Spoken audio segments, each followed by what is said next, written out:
Hi to all. कैसे हैं आप लोग? आई थिंक सब लोग मस्त होंगे। तो आइए आज हम बात करते हैं class BSc fourth semester mechanics के आंसर की के बारे में। जैसा कि मैंने आप लोगों को कुछ मोस्ट इम्पॉर्टेंट एमसीक्यू प्रोवाइड करवाया था, इनमें से मैक्सिमम क्वेश्चन मिला है। तो जिन लोगों ने भी हमारा मोस्ट इम्पॉर्टेंट एमसीक्यू वाला लेक्चर देखा होगा तो उनका पेपर रियली बहुत अच्छा गया होगा। तो आइए चलते हैं सीधे अपने आंसर की तरफ।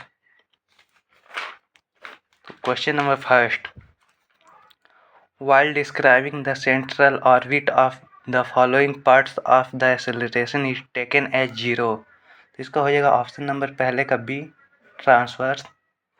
Question number second, when coefficient of restitution is equal to 1 then bodies are called। तो इसका हो जाएगा option number C, perfectly elastic। Question number third, if a particle described a curve r is equal to 2a cos theta under a force p to the pole then। तो इसका हो जाएगा option number C, p is directly proportional to 1 upon r की power 5। Question number fourth, if a particle falls under gravity in a resisting medium then the force of resistance act on the particle towards। तो इसका हो जाएगा option number B, vertically upwards. आते हैं next question की तरफ। Question number 5, the resistance force is. तो इसका हो जाएगा option number B, non conservative. Question number 6, in a simple harmonic motion the time period is. तो इसका हो जाएगा option number B, independence of amplitude. Question number 7, if a particle is moving in a straight line, the displacement x and time t is expressed by the relation x is equal to a sin t plus b cos t, then its acceleration is। तो इसको दोस्तों x को 2 बार differentiate कर देना है। तो यहाँ पे हमने किया है रफ कॉपी। तो इसका आया है माइनस ऑफ x 2 बार से डिफ्रेंशिएट करने पे। तो ऑप्शन नहीं है कोई मैच कर रहा है। तो इसका हो जाएगा option number D, none of these. Question number 8, if the displace of particle moving in a straight line is expressed by the relation x is equal to a cos nt plus b sin nt then motion is। तो इसका हो जाएगा दोस्तों option number D, simple harmonic motion. आते हैं question number 9 की तरफ। A particle performing simple harmonic motion in velocity is maximum at। तो इसका हो जाएगा option number C, centre. Question number 10, a particle is describing an ellipse under a force mu upon r square towards a focus. If v is its velocity at a distance r, then its periodic time is। तो इसका हो जाएगा option number A, 2 pi upon root mu bracket में 2 upon R minus V square upon mu के power -3/2। Question number 11, a particle is exerting simple harmonic motion with periodic time t। If the displacement is half the amplitude then the time required is। तो इसका हो जाएगा option number B, t/6। आते हैं next question की तरफ। Question number 12, R K is called. तो इसका हो जाएगा option number B, range. Question number 13, the ratio K upon R is called. तो इसका हो जाएगा option number A, pitch of the system. Question number 14, for a common catenary the tension at any point is. तो इसका हो जाएगा दोस्तों option number C, T is equal to W Y. Question number 15, the coefficient of restitution E is such that. तो इसका हो जाएगा option number B, ई less than ई 0 और 1 के बीच में होता है और उसमें 0 1 भी शामिल होता है। Question number 16, if AB be a rod of length L then the virtual work done by tension T of the rod is। तो इसका हो जाएगा दोस्तों option number B, -T del L। Question number 17, 4 uniform rods are freely joined at their extremities and from the parallelogram ABCD which is suspended by the joint A and is kept in shape of a string AC then, तो इसका हो जाएगा option number C tension is equal to half the weight of the rod.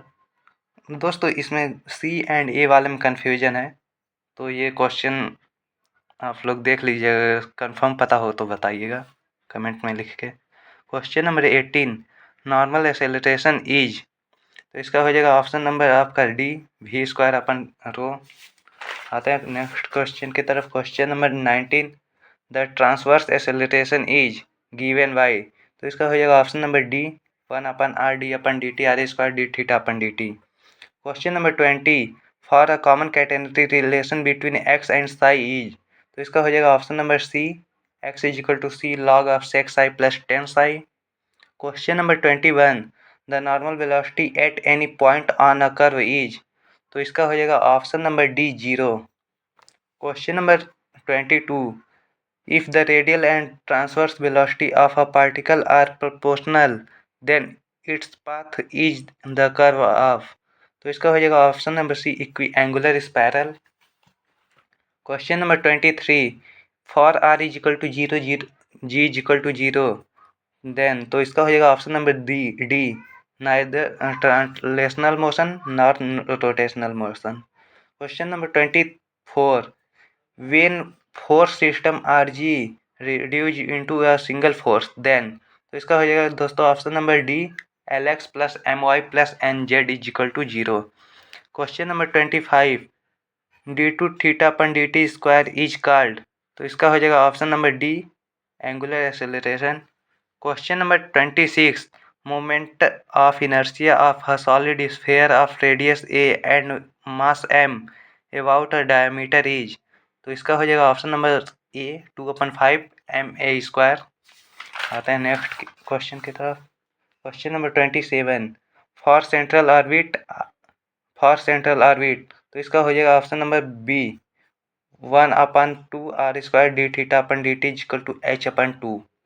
Question number 28, when coefficient of restitution is equal to 0 then the bodies are called, तो इसका दोस्तों हो जाएगा option number A, inelastic. Question number 29, for a central orbit, तो इसका हो जाएगा दोस्तों option number C, v is equal to h/p। Question number 30, in a elastic string Hooke's law is, तो इसका हो जाएगा option number C, t is equal to lambda l dash minus l/l। Question number 31, a particle falls under gravity constant from rest in a medium whose resistance varies as the square of velocity, its equation of motion is given by, तो इसका हो जाएगा दोस्तों option number C, md2x/dt square is equal to mg minus m k v square. Question number 32, from Kepler's third law, तो इसका हो जाएगा option number C, T square proportional to a cube. Question number 33, the motion of a particle falling under gravity in a resisting medium, the velocity v when the downward acceleration is 0 is called, तो इसका हो जाएगा option number B, terminal velocity. आते हैं next question की तरफ। Question number 34, Cartesian equation of a common catenary is, तो इसका हो जाएगा option number A, y is equal to c cos hyperbolic x/c। Question number 35, a particle describe a curve r square is equal to 2ap under a force f to the pole then, तो इसका हो जाएगा option number D, f is directly proportional to 1/r⁵। Question number 36, a central orbit is always a, तो इसका हो जाएगा option number A, plane curve. Question number 37, the polar form of differential equation of central orbit is, तो इसका हो जाएगा option number B, d2u/d theta square plus u is equal to f/h square u square. Question number 38, for r is equal to a bracket में 1 plus cos theta central forces of the central orbit is, तो इसका हो जाएगा option number आपका सी हो जाएगा, f is directly proportional to 1/r⁴। Question number 39, a particle performing simple harmonic motion then maximum acceleration is, तो इसका हो जाएगा option number C, mu a. Question number 14, for simple harmonic motion d2x upon d for simple harmonic motion, तो इसका हो जाएगा option number B, d2x upon dt square is directly proportional to -x। Question number 41, angular velocity is given by, तो इसका हो जाएगा दोस्तों option number A, d theta upon dt। Question number 42, radial velocity is given by, तो इसका हो जाएगा option number B, D R upon D T. Question number 43, a particle falls under gravity in resisting medium, the equation of motion is, तो इसका हो जाएगा option number आपका इसमें से A, V square is equal to G upon K. Question number 44, the system will be in equilibrium when, तो इसका हो जाएगा option number B, R is equal to zero and G is equal to zero. Question number 45, for unstable equilibrium, तो इसका हो जाएगा option number B, 1/h is less than 1/r plus 1/R। Question number 46, a uniform beam of thickness to be rest symmetrically on a perfect rough horizontal cylinder of radius a, the equilibrium of the beam will be stable or unstable according as when, तो इसका option number दोस्तों C हो जाएगा। Question number 47, for a common catenary relation between y and s is, तो इसका हो जाएगा option number D, y square is equal to s square plus c square. Question number 48, the locus of all null lines through a fix point is called, तो इसका हो जाएगा option number C, null plane. Question number 49, the null point at the plane x plus y plus z is equal to zero for the system of forces x y z l m n is given by, तो इसका हो जाएगा दोस्तों option number A, n minus m upon x plus y plus z, l minus n upon x plus y plus z, m minus l upon x plus y plus z. Question number 50, in a central orbit at n f, तो इसका हो जाएगा दोस्तों option number D, d u upon d theta is equal to zero.